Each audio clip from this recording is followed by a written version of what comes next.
High, যা টিভির আরেকটি নতুন ব্লগে আপনাদের স্বাগত জানাই। ভিডিওর শুরুটা দেখে তো বুঝতেই পারছো আমি কোথাও একটা যাচ্ছি। মামাকে আমি বলেছিলাম আমার প্যাকিংটা আমি নিজেই করব। মামা বাকি প্যাকিংটা করে নিয়েছিল। আমার যে প্যাকিং করাটা বাকি ছিল সেটা আমি কমপ্লিট করে নিয়েছি। উফ, এত ভারী আমি এটা লাগাতেই পারছিলাম না। আমাদের ফ্লাইট রাত্রি 8টায়। এয়ারপোর্টে যাবার জন্য এখন রেডি হয়ে যাব। এয়ারপোর্টে যাবার জন্য আমি রেডি হয়ে গেলাম। কেমন হয়েছে আমার লুকসটা? হাতে একটু বেশি সময় নিয়ে এয়ারপোর্টে যাওয়ার জন্য বেরিয়ে পড়লাম। ওয়েদারটা খারাপ ছিল দেখে বাবা গাড়ি নিয়ে যাচ্ছে। পরে এয়ারপোর্ট থেকে কাকাই গাড়িটা নিয়ে চলে আসবে। রাস্তায় যাওয়ার সময় যা ট্রাফিক জ্যাম ছিল, কোথাও যাওয়ার সময় হাতে সময় নিয়ে বেরোনোটাই ভালো। মা কালীকে বিসর্জন দেওয়ার জন্য নিয়ে যাচ্ছে ওরা।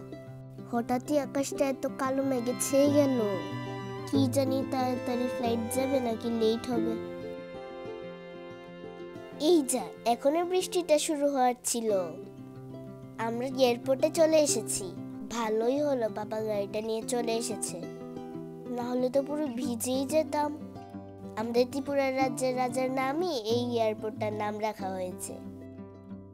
এয়ারপোর্টের ভিতরে এন্ট্রি করতে গেলে তো ডকুমেন্টের প্রয়োজন হয়, তাই হাতে ডকুমেন্ট নিয়ে নিয়েছি। এই আঙ্কেলটা আমাকে বলছিল তোমার ব্যাকপ্যাকে কি আছে। তোমরা জানো আমার ব্যাকপ্যাকে কি ছিল? মানুষদের মতন ব্যাগেরও এখানে এক্সরে হচ্ছে। আমাদের ত্রিপুরার রাজ্যের ইতিহাসটা এখানে দিয়ে রেখেছে। আমাদের বোর্ডিং পাসগুলো প্রিন্ট করছে।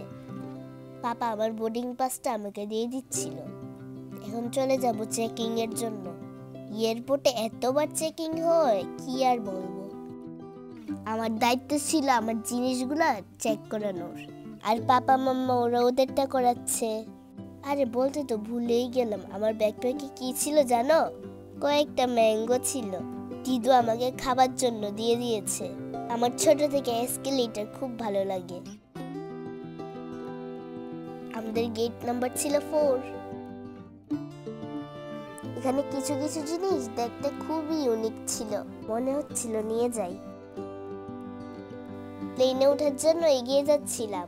এই প্লেনটায় চড়ে আমি কলকাতায় যাব। সেখানে পৌঁছে আমি আরেকটা ফ্লাইট চেঞ্জ করব।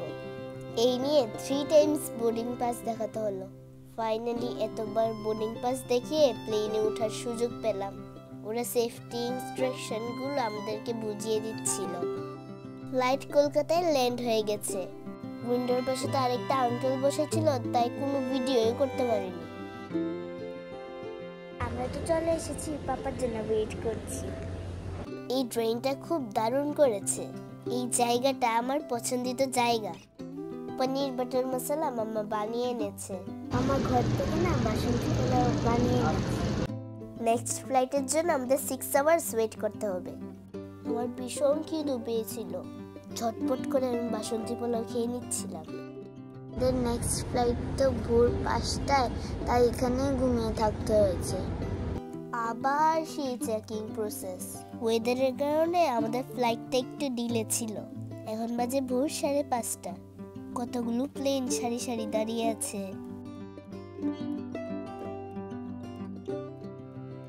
বাসেও তো এতবার টিকিট দেখাতে হয় না, প্লেনে ওঠার সময় যতবার টিকিট দেখাতে হয়। এই ফ্লাইটে আমরা 3 জন একসঙ্গে বসতে পারবো। আমরা 3 জন যখন একসঙ্গে বসি, উইন্ডো সিটটা তো আমারই হয়। পাপার সিটটা ভাঙা ছিল। পাপা বলছিল এতগুলি টাকা নেয় ওরা, সিটের বুঝি এই অবস্থা। দেখতে দেখতে ভোর হয়ে গেল। বসে বসে গেম খেলছিলাম। আমাদের ফ্লাইটে যাচ্ছে, রাস্তার উপরে গাড়িও যাচ্ছে। এই ফ্লাইটটা ল্যান্ড করছে। প্লেনের দৌড় দেওয়া শুরু। এই রে, দৌড়ে আমরা আকাশে চলে এলাম। সূর্যি মামাকে মেঘের ফাঁক দিয়ে দেখা যাচ্ছে।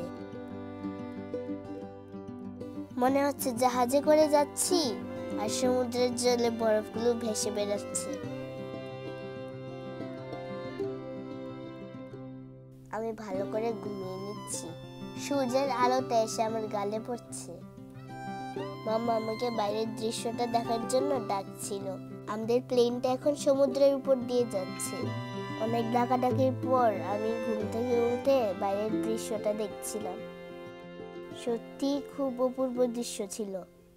কতগুলো কালারফুল বাড়িঘর দেখা যাচ্ছে, আর সঙ্গে কিছু সবুজ জঙ্গল।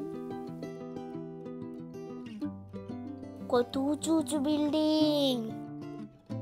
আমাদের আগরতলায় যখন প্লেনটা আকাশে উঠে শুধু সবুজ জঙ্গল দেখা যায়, আর এখানে শুধু বিল্ডিং আর বিল্ডিং। ফ্লাইটে ঘুমাতে ঘুমাতে আর কিছুটা সুন্দর দৃশ্য দেখতে দেখতে গন্তব্যস্থলে পৌঁছে গেছি।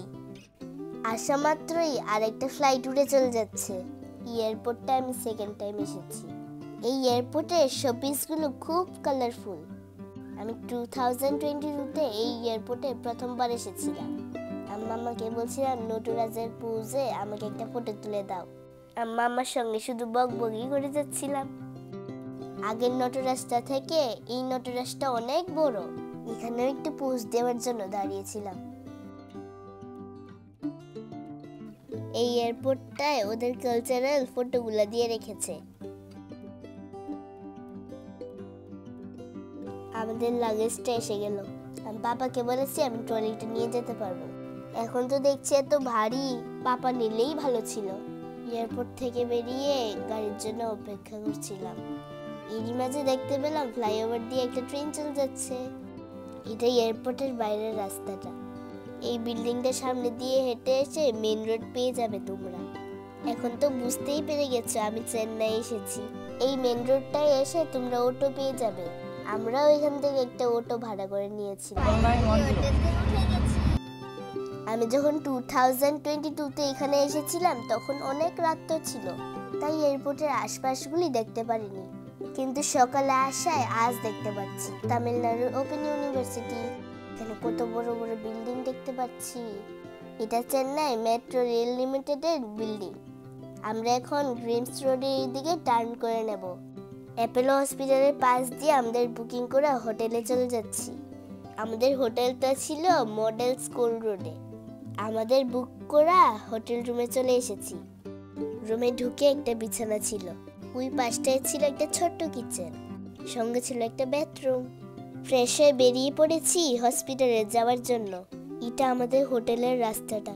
আজ তাহলে ব্লগটা এখানেই শেষ করছি। দেখা হবে পরের ব্লগে। সবাই ভালো থাকবে, সুস্থ থাকবে।